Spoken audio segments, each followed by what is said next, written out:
tell me this team can't get it done. Can't tell me that this team, that you can create a better team than this. I think LeBron has still got it. You showed it last playoffs. I'm not sitting there saying that this team is like, oh my god, this team's gonna win the championship. That's not what I'm saying.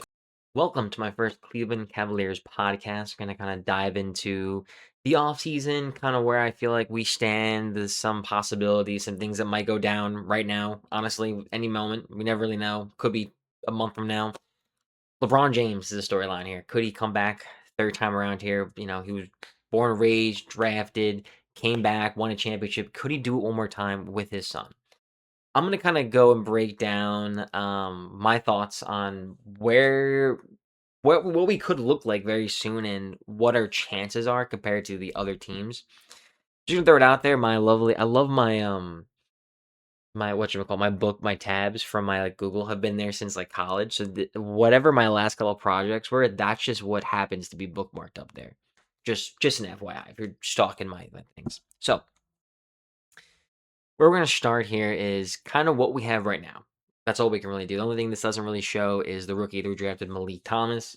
I'm intrigued to see him, the kid from Arkansas. Now, currently, right now, we have 1, 2, 3, 4, 5, 6, 7, 8, 9, 10 players on the active roster, 11 with Thomas. You're going to have 12 guys dressing, usually have a guy or two in reserve. Actually, doesn't even count Thomas Bryant. So we actually have 11 guys currently on the roster, right? James Harden, technically not a part of the team currently. LeBron James, also not a part of the team. And unfortunately, not Giannis. That was kind of, I don't know what a trade would have looked like. Mobley, maybe. I mean, Giannis went for. He got Bobby Portis and Giannis, and they acquired Tyler Harrow, Kel Elware, Jamie Jaquez, UCLA product, Casper Yakub and a heavy package of draft. Okay, so it was the number 13 pick in the draft, an unprotected 2031 first round pick, an unprotected 2023 third round pick, a 2030 pick swap second pick. Okay. What that trade would have looked like would have probably been, Mobley definitely has more upside than Harrow. So you probably would figure Mobley and another role player. You would have thought Schroeder, Merrill, Tyson, Tomlins, Proctor, one of those guys, and figure a first. They did what? They did 3 firsts, right? 2/3, a couple pick swaps, a second. That probably gets it done because Mobley's got more upside than Harrow, right? So you give a similar kind of trade package. Then you'd be like, all right, we got Giannis, we got LeBron.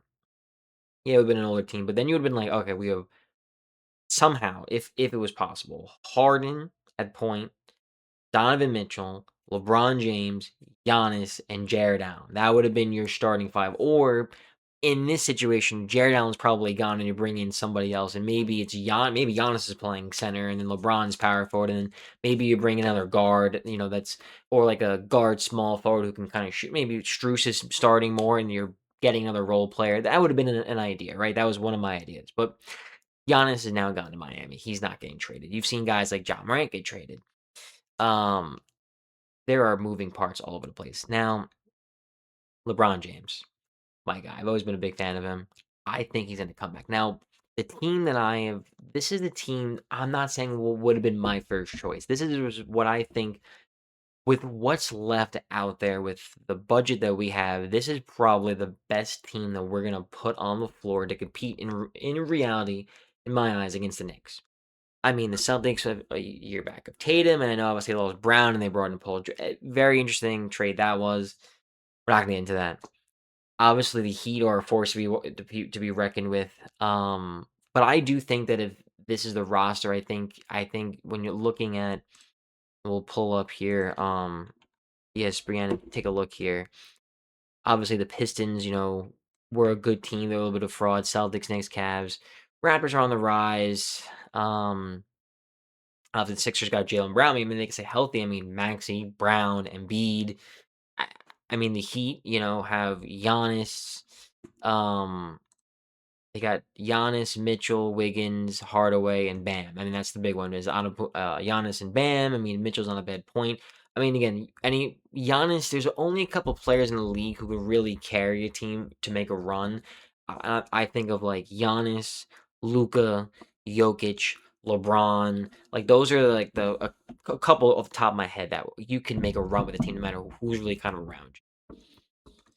Now we're gonna go to the team. This is what I think they have the best chance if they're able to make the numbers work. Okay, I think it's really gonna rely on LeBron and Harden really taking, and really more LeBron taking a pay cut. Like maybe he's made so much money, and I would not be shocked if he goes and fucking makes $50 million playing for Golden State. I really wouldn't be shocked if he decided to do that, and I wouldn't blame him. But I do think he thinks this is like a story and like a legacy thing. I think like he's made so much money. He's doing so many. He's going to make so much money. Why is it so far fetched to think that he just takes like the 3 million league win or 10 million, whatever the fuck he takes, and just goes like, I made so much money. I'm just gonna go and just let them use the money elsewhere and build a championship and go win another ring for another year or two. You know what I mean? I do think if he goes, they're going to bring in Bronny, which I don't love, but he's an extra guy on the bench. This is the team that I think, and mind you, Cam Thomas is in there to remind me that that's Malik Thomas because I couldn't use him on this website. So that's really Malik Thomas, the rookie. Okay.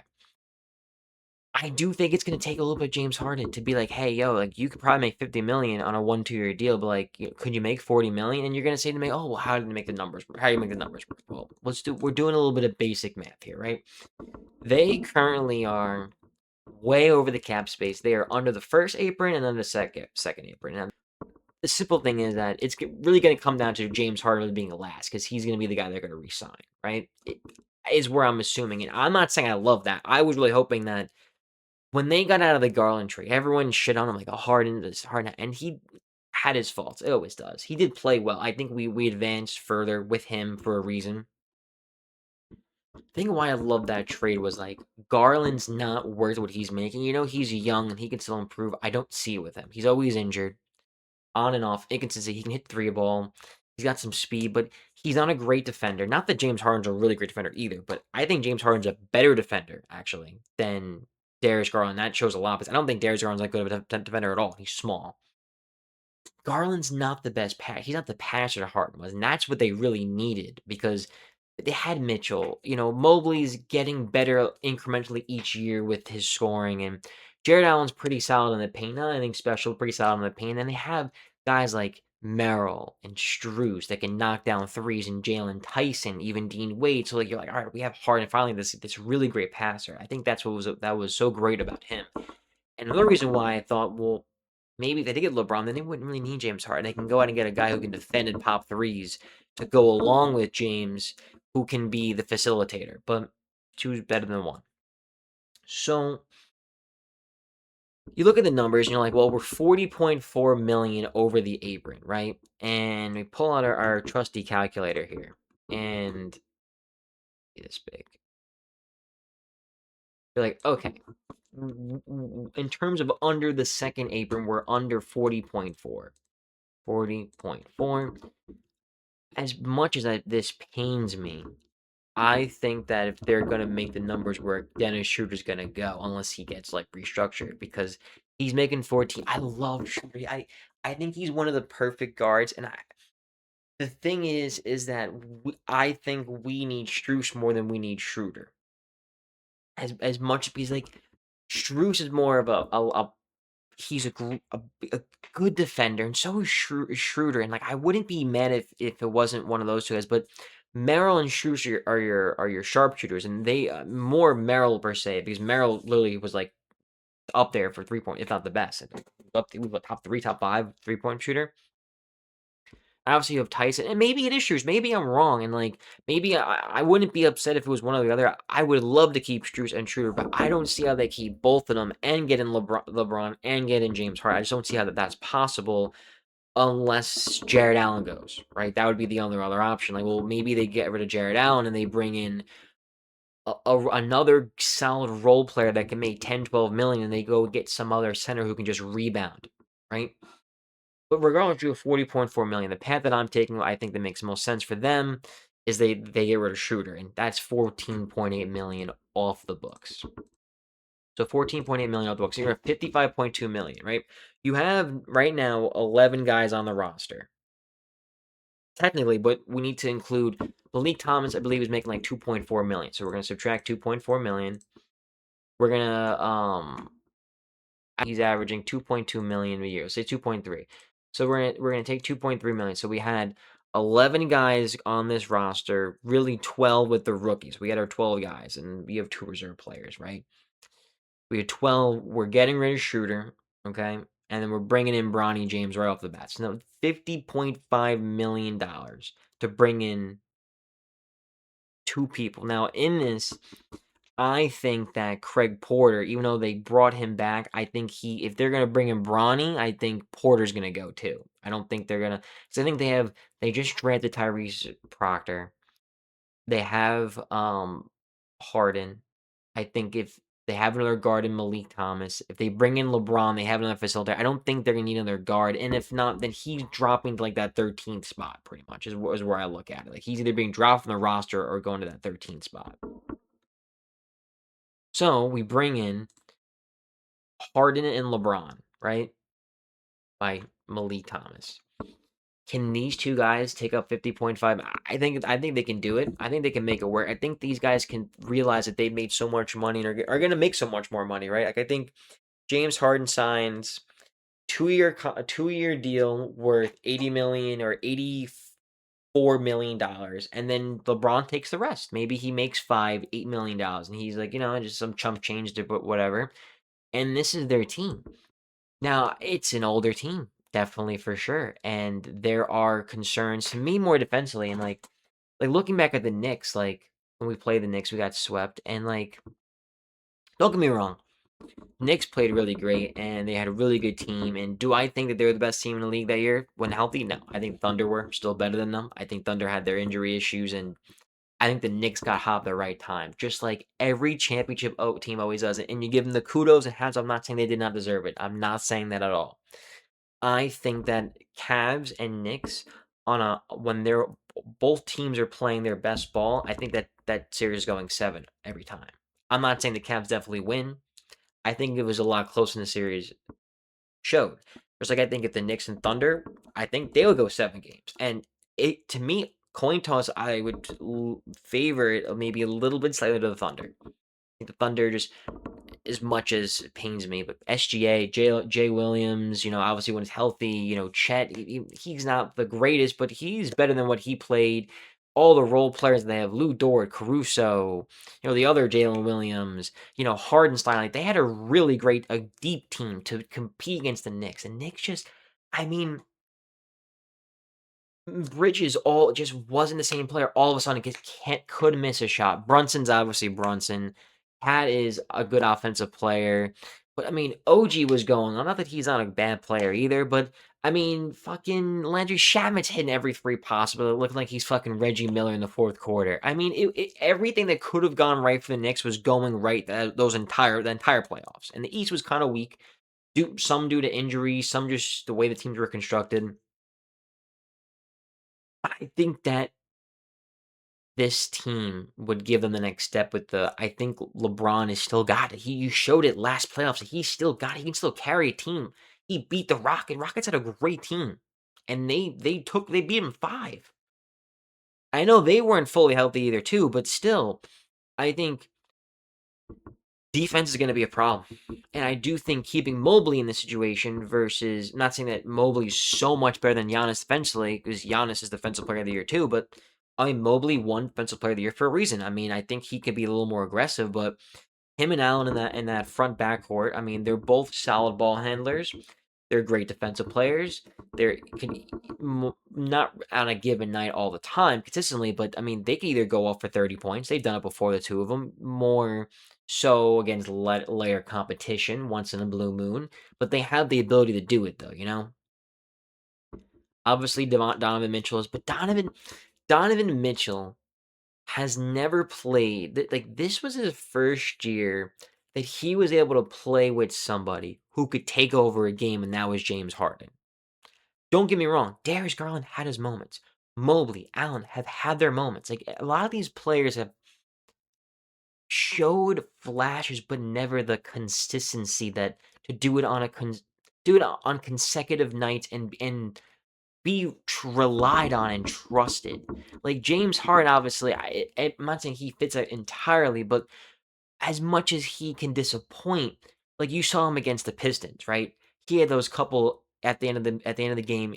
He even though Mitchell had 30, 35, 40 points, the ball's in Harden's hands and he's scoring 7, 9 straight points to end the game and to get us a win. Like that is clutch and so important to have with a player like Mitchell. And that's what to me LeBron's now giving. You have 3 guys that can take out a game at any given point. And I think adding LeBron, I think would make Mobley so much better. I don't know. I just feel like when Mobley isn't asked to do so much, I just sit there and say, dude, Mobley, you can give me every night 18, 9 boards, 2 blocks, play great defense. That's all we can ask from you. It's, and he's shown he's improved his 3-ball game. Again, I'm not sitting there saying that this team is like, oh my god, this team's gonna win the championship. That's not what I'm saying. Do I have faith? Like, yeah, 100%. This team concerns me a little bit. Like, not, I guess not a ton because like it's with LeBron being like the small forward. Like, it's a big lineup issue, if you could say. When you look at Ben Tyson is listed as shooting guard, but he's like 6'5" or something like that. 6'6", 6'7", he's in that range. Shrew 6'6" range. Malik Thomas is 6'4", and you have Thomas Bryant and Naquan Tomlin. They don't have a lot of. They don't have like. Well, they don't really have. Well, Bryant a stretch 5, but like they had 2 stretch bigs on the bench. Now there's really going to be 1 because Naquan Tomlin's not hitting threes. Not saying Dean Wade was amazing, but he's not hitting threes like Dean Wade.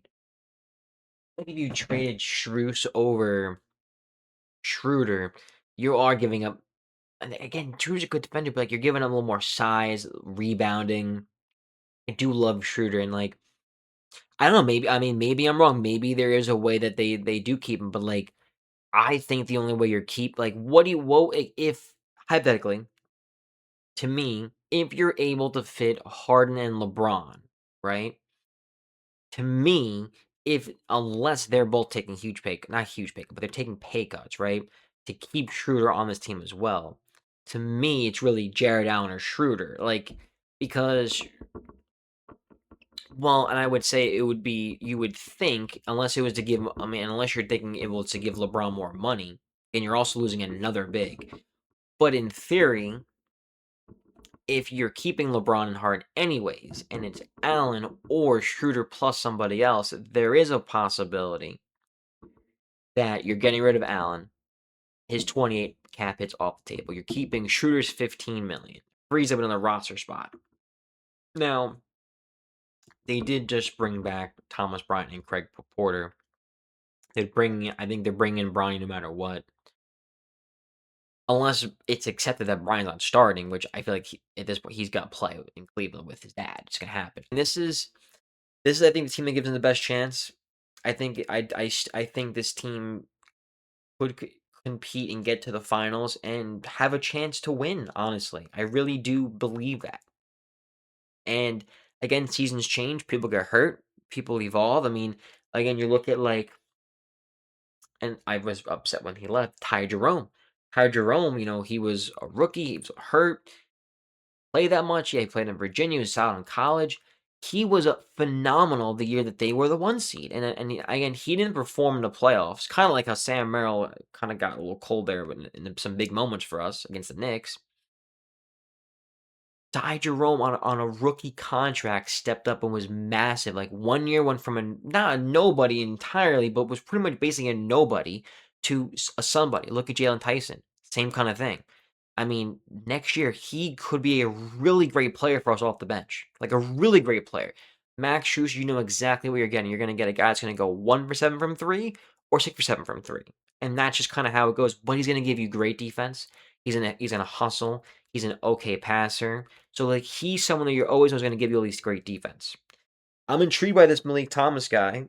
Thomas Bryant going to grab a couple boards, pop some 3, stretch 5. I'm excited. I'm excited if they don't get LeBron. They don't get LeBron. I don't know what they're gonna do at especially at that small forward position. Because to me, if you don't get LeBron, there really are not many other options. I mean, in terms of like, I mean, is someone like Chris Middleton an older option and a cheaper option? Could he maybe again? There's talks about Jonathan Kuminga. I wouldn't be opposed to Jonathan Kuminga maybe coming on and being a small forward. That wouldn't be a bad pick. Another guy who again probably gets some hate coming off the bench, but I wouldn't mind them seeing picking up Bradley Beal and stashing him on their bench and trying maybe he plays well with LeBron and Harden. And older guy he's got experience of hitting big shots. You know, another guy that I could see them maybe getting is Russell Westbrook. Probably not.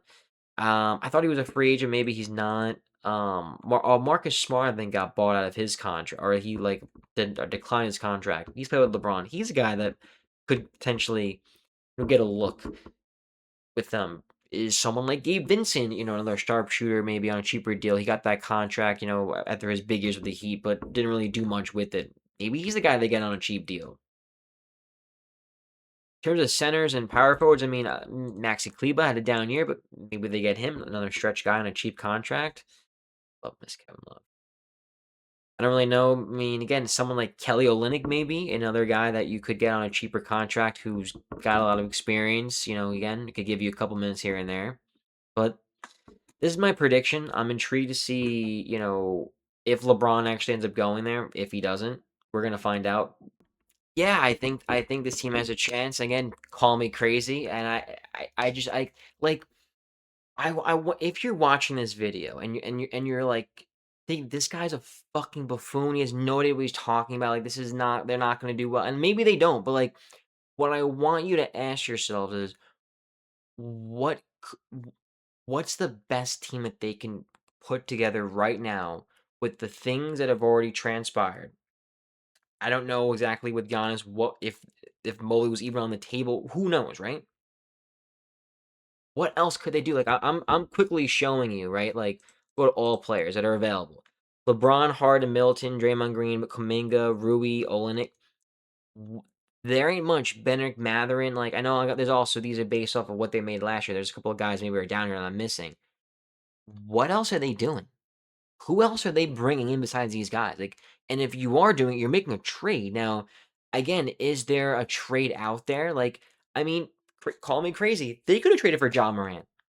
That could have been something that they did. They could have sat there and said, you know what, like we're gonna let Harden walk, and we're gonna trade, Jared Allen and a whatever, and we're gonna get John Morant, and then we're gonna bring in LeBron and sign a cheap center. They could have done that. They could have had John Morant, Mitchell, LeBron, some power forward that were cheap, and Mobley, and that could have been their starting five. Call me crazy. I mean, Josh stays healthy. They have a great point guard who can distribute. He can score on his own. He can take over. He plays with Mitchell, LeBron. Didn't happen, right? They could have went out and could have gone Giannis. They could have went out. They could have gone Jaylen Brown, right? They could have went out and who else got traded in let's go and see. Oh, that's another thing. They could have gone Kawhi Leonard. Now, not again, Brandon Ingram, Green Dick, and heavy package of draft picks. They could have went out and gotten Kawhi Leonard. I mean, LaMelo Ball. I mean, Walter Kessler probably not, but to me, like there were guys, Miles Bridges. There were moves that could have been made. They didn't make any of those moves. Now, again, I don't know what the Cavs are cooking. I don't know if they think, you know what, let's run it back. We got to the Eastern Conference Finals. We got a little cold. We got Jalen Tyson improving. We have some great sharpshooters. Let's try to bring in maybe LeBron, but if not, we just completely run it back and we see what happens. And if it doesn't work, maybe Harden's gone. They trade Mobley. They trade Allen. They lock Mitchell down long term, and they say, "Hey, Mitchell, we're gonna go out. We're gonna get you another superstar and build guys around you." Maybe they blow the whole thing up and Mitchell fucking ends up walking and gets traded and he goes somewhere else and they start fucking from the bottom. Who knows? But to me, I think this is the best chance they have with what they have. If you think otherwise, I would love you to tell me in the comments what you think would be a better team than this. I'm going to give 1 minute, a little quick rundown. You have James Harden, who can be a facilitator. He can take over when need be. He's a little bit older. He's going to have that little bit of a diva in him, especially, with the way he is. It is what it is. You have Donovan Mitchell, one of the best scorers in the NBA. He's a great team player, puts his body on the line, a leader. He's willing. He wants to take that next step here in Cleveland. And who better to do it with LeBron? LeBron's getting older, but LeBron can still get it done, especially in the playoffs. He can take over, he can distribute. He doesn't play the best defense, but when he wants to play defense, he plays good defense. You have Evan Mobley, Defensive Player of the Year. He's getting almost like a little bit better each year, but I can still feel that there's a breakout. I'm not saying he's going to score 30 points a game, but I can feel that. I think with LeBron and a full year of Harden, I think he's going to be so much better. Jared Allen, if you're able to keep him in there with LeBron somehow, some way, you have another rim protector. He's a great character. He loves Cleveland. Now you go to the bench. Sharpshooter Sam Merrill. He's only getting better each year. And he's gotten a little bit better off on the ball too, to be a little bit of a dribbler. Jalen Tyson looked great. He's a young prospect. He shot 40% plus from three. He's a solid defender. He can pass. He's really, I think, the key for the bench. Max Strus, great motor on defense, sharpshooter. Malik Thomas was my placeholder because he's not on this fucking website. I'm excited to see him. Thomas Bryant, stretch five. Naquan Tomlin, just a body to have for a big guy, and then Bronny James. And then to me, you're Craig Porter and Tyrese Proctor on your reserves. Tell me this team can't get it done. Can't tell me that you can create a better team than this with what the Cavs have and what's available left. I want you to tell me. What I also want you to do is like, comment, and subscribe this video. There will be more to come. I'm not just some stupid idiot fan who's just gonna just be like, oh, let's do this and let's do that. Like, this is something that is a realistic goal with where LeBron is in his life. Obviously, 2, 3, 4, 5, 10 years, this would never happen. He would never take a pay cut. He's in his 40s now. It's father time. I think he just goes back to win a championship. This is not an unheard of thing for people at his age to go to a team, a contender, and just compete for one more championship. Tell me I'm crazy. Tell me I'm wrong. Tell me in the comments.